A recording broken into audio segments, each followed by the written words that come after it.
ಈ ಕಾರ್ಯಕ್ರಮದ ಪ್ರಾಯೋಜಕರು ಗಡಿಯಾರ್ ಗ್ರೂಪ್ ಆಫ್ ಕಂಪನೀಸ್. ನೀವು ನೋಡ್ತಾ ಇದ್ದೀರಾ ಸನ್ಮಾರ್ಗ ಸುದ್ದಿ ಸಂಚಯ. ನಾನು ಶಂಶೀರ್ ಬುಡೋಳಿ. ಯುವ ರೈತರನ್ನ ಮದುವೆ ಆಗುವಂತಹ ಯುವತಿಯರಿಗೆ 5 ಲಕ್ಷ ಗಿಫ್ಟ್ ನೀಡಬೇಕು ಅಂತ ಬಿಜೆಪಿ ಕಾರ್ಯಕರ್ತರು ಮಂಡ್ಯದಲ್ಲಿ ಮನವಿ ನೀಡಿದ್ದಾರೆ. ಅಲ್ಲದೆ ಈ ಮೂಲಕ ಯುವ ರೈತರ ಮದುವೆಯನ್ನ ಎಲ್ಲರೂ ಬೆಂಬಲಿಸಬೇಕು ಅಂತ ವಿನಂತಿ ಕೂಡ ಮಾಡಿದ್ದಾರೆ. ಮಂಡ್ಯ ಜಿಲ್ಲಾ ಹೆಚ್ಚುವರಿ ಜಿಲ್ಲಾಧಿಕಾರಿ ಬಿಸಿ ಶಿವಾನಂದಮೂರ್ತಿ ಅವರ ಮೂಲಕ ಸರ್ಕಾರಕ್ಕೆ ಬಿಜೆಪಿ ಕಾರ್ಯಕರ್ತರು ಮನವಿ ಸಲ್ಲಿಸಿದರು. ಸರ್ಕಾರಿ ಜಾರಿಗೆ ತಂದಿರುವ ಶಾದಿ ಭಾಗ್ಯದ ಮಾದರಿಯಲ್ಲಿ ರೈತರನ್ನ ಮದುವೆಯಾಗುವ ಯುವತಿಯರಿಗೆ ಸರ್ಕಾರದ ವತಿಯಿಂದ 5 ಲಕ್ಷ ಪ್ರೋತ್ಸಾಹ ನೀಡುವ ಮೂಲಕ ಯುವ ರೈತರ ಮದುವೆಯನ್ನ ಪ್ರೋತ್ಸಾಹಿಸುವ ಕೆಲಸ ಇನ್ನಾದರೂ ಆಗಬೇಕು ಎಂದು ಆಗ್ರಹಿಸಿದರು.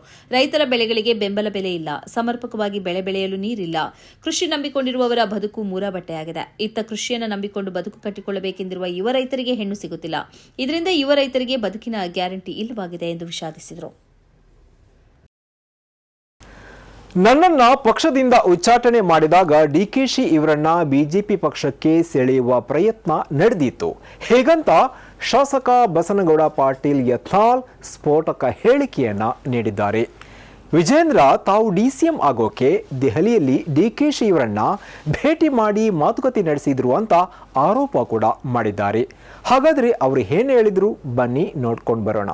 ಬೆಳಗಾವಿಯಲ್ಲಿ ಮಾತನಾಡಿದ ಬಸನಗೌಡ ಪಾಟೀಲ್ ಯತ್ನಾಳ್, ನನ್ನನ್ನು ಉಚ್ಚಾಟನೆ ಮಾಡಿದ ಸಂದರ್ಭದಲ್ಲಿ ದೆಹಲಿಯಲ್ಲಿ ಡಿಕೆ ಶಿವಕುಮಾರನ್ನ ಆಪರೇಷನ್ ಮಾಡುವ ಪ್ರಯತ್ನ ನಡೆದಿತ್ತು. ನಾನು ಪಕ್ಷದಲ್ಲಿದ್ದರೆ ಇದು ಆಗಲ್ಲ ಅಂತ ಉಚ್ಚಾಟನೆ ಬಳಿಕ ಪ್ರಯತ್ನ ನಡೆದಿತ್ತು ಎಂದರು.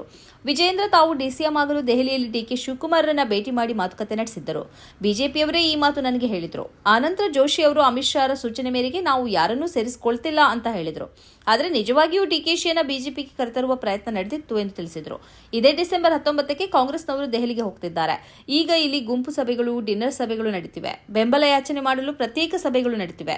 ಇನ್ನರ್ ಮತ್ತು ಡಿನ್ನರ್ ಸಭೆಗಳು ನಡೀತಿವೆ ಎಂದು ವಾಗ್ದಾಳಿ ನಡೆಸಿದರು.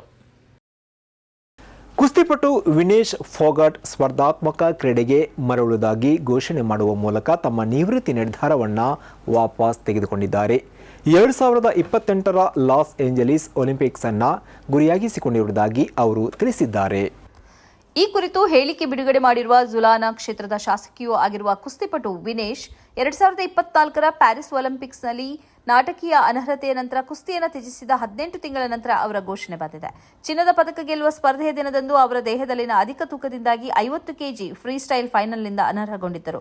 ನಂತರ ಅವರು ಆಗಸ್ಟ್ 8, 2024ರಂದು ತಮ್ಮ ನಿವೃತ್ತಿ ನಿರ್ಧಾರ ಘೋಷಿಸಿದ್ದರು. ಶುಕ್ರವಾರ ಎಕ್ಸ್ನಲ್ಲಿ ಪೋಸ್ಟ್ ಮಾಡಿದ ಅವರು, ನನ್ನ ಪ್ರಯಾಣವನ್ನು ಅರ್ಥ ಮಾಡಿಕೊಳ್ಳಲು ಒತ್ತಡ ಮತ್ತು ನಿರೀಕ್ಷೆಗಳಿಂದ ದೂರವಿರಲು ಸಮಯ ಬೇಕಾಗುತ್ತದೆ ಎಂದು ಹೇಳಿದರು. ಹಿಂದೆ ಸರಿಯುವುದರಿಂದ ತಾನು ಇನ್ನೂ ಕ್ರೀಡೆಯನ್ನು ಪ್ರೀತಿಸುತ್ತೇನೆ, ಇನ್ನು ಮುಂದೆಯೂ ಸ್ಪರ್ಧಿಸಲು ಬಯಸುತ್ತೇನೆ ಎಂದು ಅರಿತುಕೊಳ್ಳಲು ಸಹಾಯವಾಯಿತು ಎಂದು ಅವರು ಬರೆದಿದ್ದಾರೆ. 100 ವರ್ಷಗಳಿಗಿಂತಲೂ ಅಧಿಕ ಇತಿಹಾಸ ಇರುವ ಚರ್ಚ್ ಒಂದು ಮಸೀದಿಯಾಗಿ ಮಾರ್ಪಾಡು ಆಗ್ತಾ ಇರುವುದಕ್ಕೆ ಆಸ್ಟ್ರೇಲಿಯಾ ಸಾಕ್ಷಿಯಾಗಿದೆ. ಆಸ್ಟ್ರೇಲಿಯಾದ ತಾಸ್ಮಾನಿಯಾ ಎಂಬಲ್ಲಿ ಈ ಘಟನೆ ನಡೆದಿದೆ. 3 ಅಂತಸ್ತಿನ ಈ ಚರ್ಚ್ನಲ್ಲಿ 5 ಕೋಣೆ ಇರುವಂಥದ್ದು.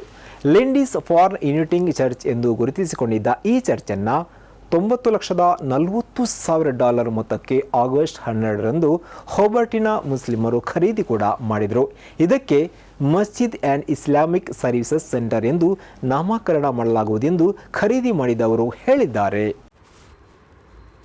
100 ವರ್ಷಗಳ ಹಳೆಯ ಇತಿಹಾಸ ಇರುವ ಈ ಚರ್ಚನ್ನು ಖರೀದಿಸಿ ಅದಕ್ಕೆ ಮರುಜೀವ ನೀಡಿರುವುದಕ್ಕಾಗಿ ಮುಸ್ಲಿಮರನ್ನ ಚರ್ಚಿನ ಮುಖ್ಯಸ್ಥರು ಸ್ವಾಗತಿಸಿದ್ದಾರೆ. ಹೋಬರ್ಟ್ನ ಮುಸ್ಲಿಮರ ಮಟ್ಟಿಗೆ ಇದೊಂದು ಕೇವಲ ಮಸೀದಿಯಲ್ಲ, ಧಾರ್ಮಿಕ ಮತ್ತು ಸಾಂಸ್ಕೃತಿಕವಾಗಿರುವ ಒಂದು ಕೇಂದ್ರದ ಹುಡುಕಾಟ ಅವರಲ್ಲಿತ್ತು.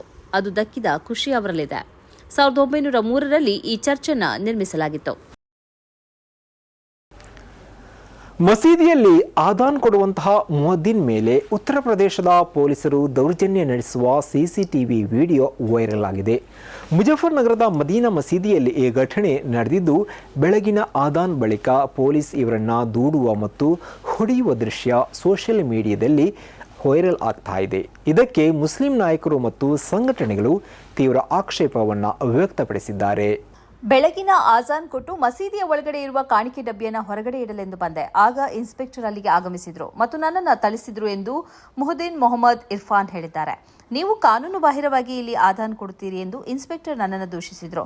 ಆದರೆ ನಮ್ಮಲ್ಲಿ ಆಜಾನ್ ಕೊಡುವುದಕ್ಕೆ ಜಿಲ್ಲಾಧಿಕಾರಿ ಬರಹದಲ್ಲಿ ನೀಡಿರುವ ಅನುಮತಿ ಪತ್ರ ಇದೆ ಎಂದು ಅವರು ಹೇಳಿದ್ದಾರೆ. ನಾನು ಆ ಅನುಮತಿ ಪತ್ರವನ್ನು ಅವರಿಗೆ ತೋರಿಸಲು ಪ್ರಯತ್ನಿಸಿದರೂ ಅವರು ಕೇಳಲಿಲ್ಲ. ನೀವೇಕೆ ಇಲ್ಲಿ ಆದಾನ್ ಕೊಡುತ್ತೀರಿ ಎಂದು ಹೇಳಿ ನನ್ನ ಮೇಲೆ ದೌರ್ಜನ್ಯ ನಡೆಸಿದ್ದರು ಎಂದು ಅವರು ಹೇಳಿದ್ದಾರೆ. ಇನ್ಸ್ಪೆಕ್ಟರ್ ಅವರು 3-4 ಕಾನ್ಸ್ಟೇಬಲ್ ಜೊತೆ ಬಂದಿದ್ದರು ಮತ್ತು ಇವರನ್ನ ಸ್ಟೇಷನ್ಗೆ ಕರೆದುಕೊಂಡು ಹೋಗಿ ಹಲ್ಲೆ ನಡೆಸಿದ್ದಾರೆ ಎಂದು ವರದಿಯಾಗಿದೆ. ಇನ್ಸ್ಪೆಕ್ಟರ್ ವಿನೋದ್ ಚೌಧರಿ ಅವರು ಪೊಲೀಸ್ ಠಾಣೆಯಲ್ಲಿ ಇಸ್ಲಾಮಿನ ವಿರುದ್ಧ ನಿಂದನೆ ಮಾಡಿದರು. ನಿಮಗೆ ಆದಾನ್ ಕೊಡಬೇಕು ಅಂತ ಇದ್ರೆ ಪಾಕಿಸ್ತಾನಕ್ಕೆ ಹೋಗು ಎಂದು ಅವರು ಅಬ್ಬರಿಸಿದ್ರು ಎಂದು ಇರ್ಫಾನ್ ಹೇಳಿದ್ದಾರೆ. ಸ್ಥಳೀಯರು ಬಂದು ಇವರ ಬಿಡುಗಡೆಗೆ ಆಗ್ರಹಿಸುವ ಮೊದಲು ಕೆಲವಾರು ಗಂಟೆಗಳ ಕಾಲ ಇರ್ಫಾನ್ ಅವರು ಪೊಲೀಸ್ ಕಸ್ಟಡಿಯಲ್ಲಿದ್ದರು. ಈ ಬಗ್ಗೆ ಸ್ಥಳೀಯ ಮುಸ್ಲಿಂ ನಾಯಕರು ಮತ್ತು ಸಂಘಟನೆಗಳು ತೀವ್ರ ಪ್ರತಿಭಟನೆ ನಡೆಸಿವೆ.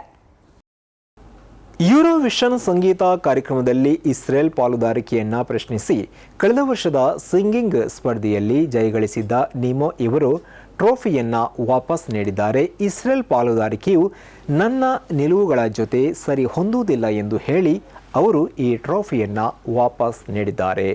ಡಿ ಕೋಡ್ ಎಂಬ ಹಾಡಿನ ಮೂಲಕ ಇವರು ಯೂರೋವಿಷನ್ ಟ್ರೋಫಿ ಗೆದ್ದ ಮೊಟ್ಟ ಮೊದಲ ನಾನ್ ಬೈನರಿ ಸ್ಪರ್ಧಾಳುವಾಗಿದ್ರು. ತಾನು ಗಂಡೋ ಹೆಣ್ಣೋ ಎಂಬುದನ್ನು ಅವರು ಈವರೆಗೂ ಬಹಿರಂಗಪಡಿಸಿಲ್ಲ. ಈ ಟ್ರೋಫಿ ನನ್ನ ಶೆಲ್ಫಲ್ಲಿ ಇರುವುದಕ್ಕೆ ಯೋಗ್ಯವಲ್ಲ ಅಂತ ಹೇಳಿ ಒಂದು ಕಾರ್ಡ್ಬೋರ್ಡ್ ಅಲ್ಲಿ ಇಡುವ ವಿಡಿಯೋವನ್ನ ನಿಮೋ ಪೋಸ್ಟ್ ಮಾಡಿದ್ದಾರೆ. ಇದನ್ನ ಜಿನಿವಾದಲ್ಲಿರುವ EBUಗೆ ಪೋಸ್ಟ್ ಮಾಡುವುದಾಗಿಯೂ ಅವರು ಹೇಳಿದ್ದಾರೆ. ನಿಮೋ ಅವರ ನಿರ್ಧಾರಕ್ಕೆ ವಿಷಾದವಾಗುತ್ತಿದೆ ಮತ್ತು ಅವರ ನಿರ್ಧಾರವನ್ನು ಗೌರವಿಸುತ್ತೇವೆ ಎಂದು ಯೂರೋವಿಷನ್ ಸಂಘಟಕರು ಹೇಳಿದ್ದಾರೆ. ಇದುವೇ ಈ ಹೊತ್ತಿನ ಸನ್ಮಾರ್ಗ ಸುದ್ದಿ ಸಂಚಯ. ನಿರಂತರವಾಗಿ ನೋಡ್ತಾ ಇರಿ ಸನ್ಮಾರ್ಗ ನ್ಯೂಸ್. ಸುದ್ದಿಗಳ ಸಂತೆಯಲ್ಲಿ ಸತ್ಯದ ಮೊಂಬತ್ತಿ.